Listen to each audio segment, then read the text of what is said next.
but somewhere far more invasive. His body reacts immediately. There's no hesitation.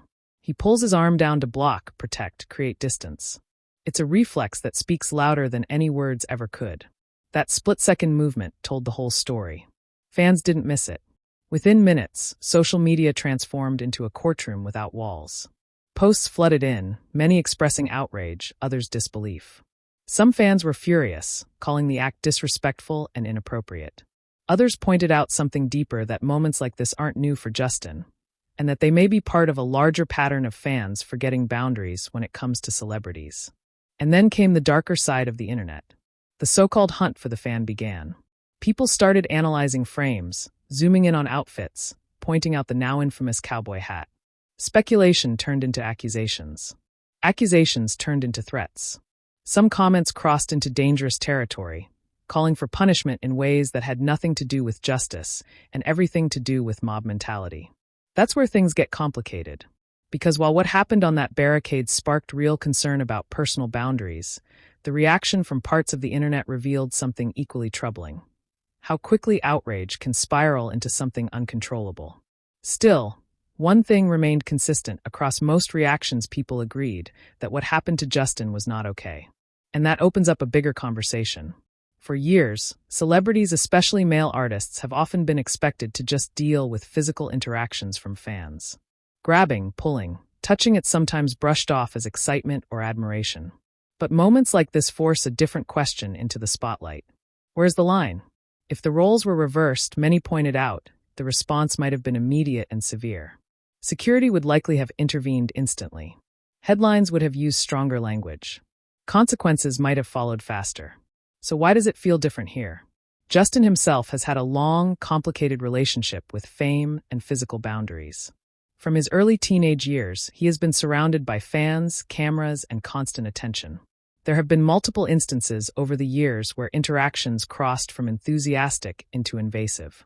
That history adds weight to this moment, because this wasn't just a random incident in isolation.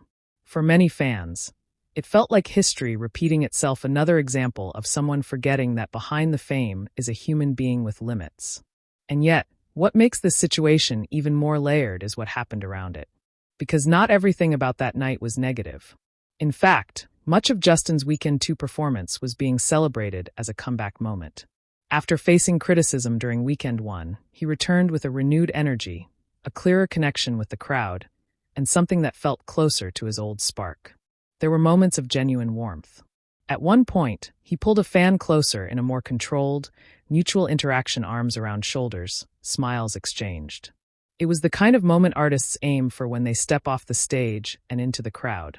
Human, shared, real. And that's what makes the earlier incident stand out even more, because it disrupted that sense of trust. It turned what should have been a safe space for connection into something uncertain. Still, the night wasn't defined by just one moment. Fans also celebrated a touching appearance by Billie Eilish, who joined Justin on stage during One Less Lonely Girl. The moment felt almost poetic. Billie, once a superfan herself, now standing beside the artist she grew up admiring. Their embrace, their smiles, the raw emotion, it reminded everyone why these performances matter in the first place. There were also appearances and sightings involving SZA and Sexy Red, adding even more star power to an already unforgettable weekend. And perhaps one of the most talked about offstage moments was Justin reuniting with Hailey Bieber immediately after his performance. The hug they shared felt like a quiet exhale after a chaotic night, a reminder that behind the noise, there are still grounding moments. But even with all those highlights, the barricade incident lingered. Because it taps into something bigger than just one artist, one fan, or one festival. It raises questions about fan culture in the age of viral everything. About how quickly admiration can blur into entitlement. About how social media can amplify not just moments, but reactions sometimes to dangerous levels. And it also forces a reflection on accountability. Yes, the fans' actions were widely criticized. But does that justify the online mob that followed? Should someone's mistake, however serious, lead to thousands of strangers trying to identify and potentially harass them? Two wrongs don't create balance. They just create more chaos. In the end, what happened at Coachella is likely to be remembered not just for the incident itself, but for everything it revealed. About boundaries. About fandom. about the strange, intense relationship between celebrities and the people who adore them. Justin Bieber stepped onto that stage to perform, to connect, to reclaim a moment in his career. And in many ways, he succeeded. His Weekend 2 show was stronger, more confident, more alive. But that one moment at the barricade became a crack in the glass, small, but impossible to ignore. And maybe that's the real takeaway here.